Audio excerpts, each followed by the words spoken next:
The remarkable election result in December 2019 and the euphoria that followed are but a distant memory now.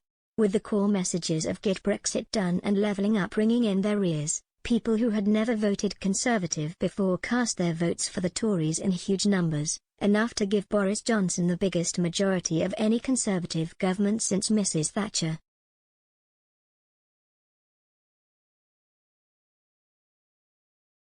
Yet within 3 months the government was plunged into COVID, a greater crisis than any since the Second World War.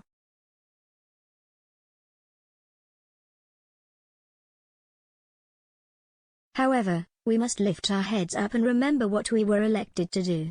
Getting Brexit done was about taking back control of our laws, our borders and our money, and by so doing building a better country for all.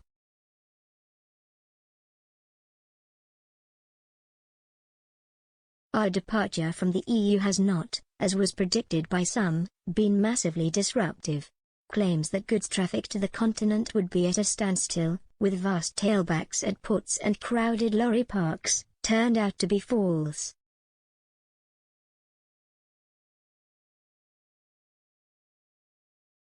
And London remains far ahead of other European financial centres and is still a global giant.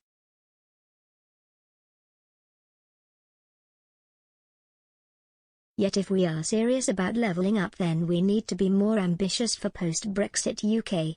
The levers to do so are in our hands.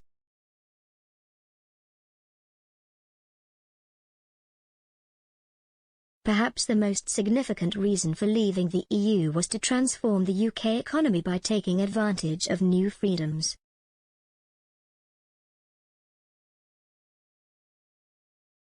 Last year 3 of us published the Task Force on Innovation Growth and Regulatory Reform report, TIG, for the PM.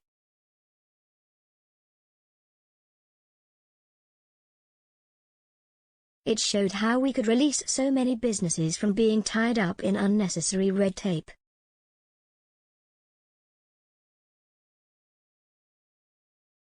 Moving from the EU's deeply risk-averse precautionary principle to the British proportionality principle, we showed how this would revitalise the UK's productivity.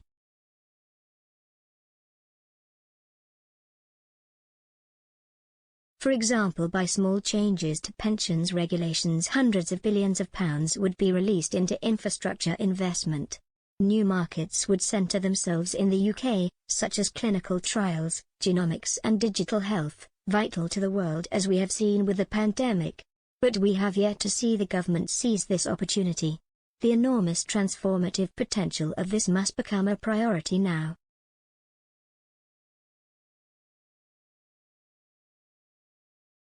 On trade, we have moved and secured a number of deals with countries around the world, including Australia.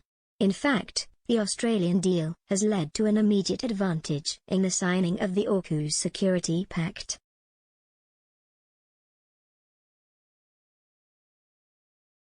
AUKUS is the first major demonstration that we are on the right road, post-Brexit.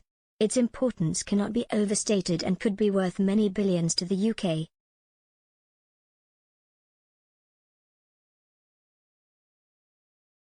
However, the thorn in the side of Brexit is the unworkable nature of the Northern Irish Protocol.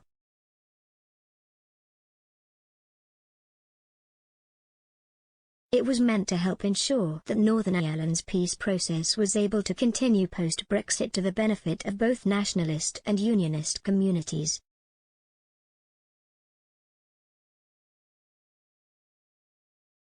Yet instead, it has led to huge border checks on goods crossing from GB to Northern Ireland.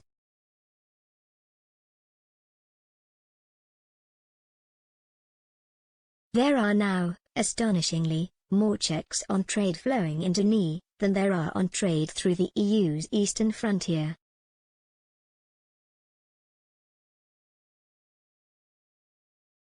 This has caused trade diversion to Southern Ireland and social upheaval in Northern Ireland.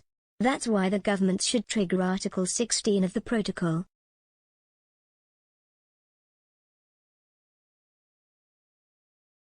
This makes it clear that if the protocol leads to serious economic, societal or environmental difficulties, or to a diversion of trade, the UK can do so.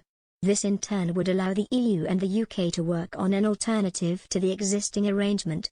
This does not break the treaty, as some have claimed, for it is part of the treaty.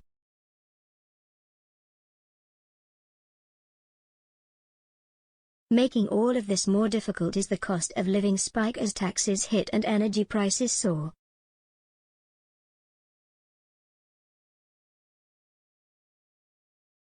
It has struck me as very strange that the UK, sitting on an island of gas and oil, has made itself a net importer of energy from some very dodgy regimes, like Russia.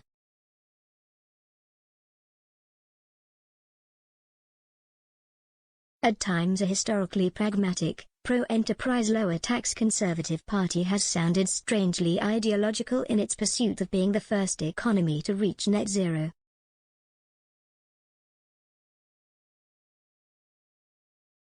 Importing energy from regimes who pay lip service to net zero, instead of using our own resources, is a costly policy. Gas will play a huge part in our energy mix as we convert to hydrogen. So why not our own?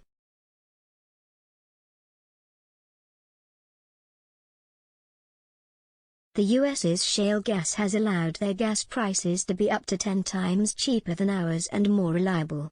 This feeds through to business and consumers.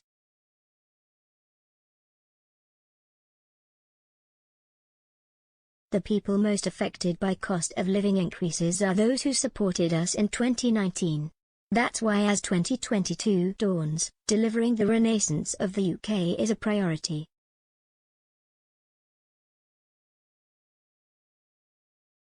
Delivering a pan-national increase in opportunity is what Brexit was about and is at the heart of levelling up.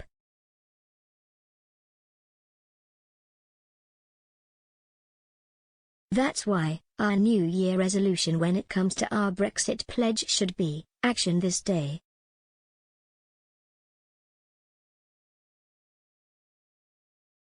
IAIN Duncan Smith is a former Conservative leader and a fellow at the Centre for Brexit Policy.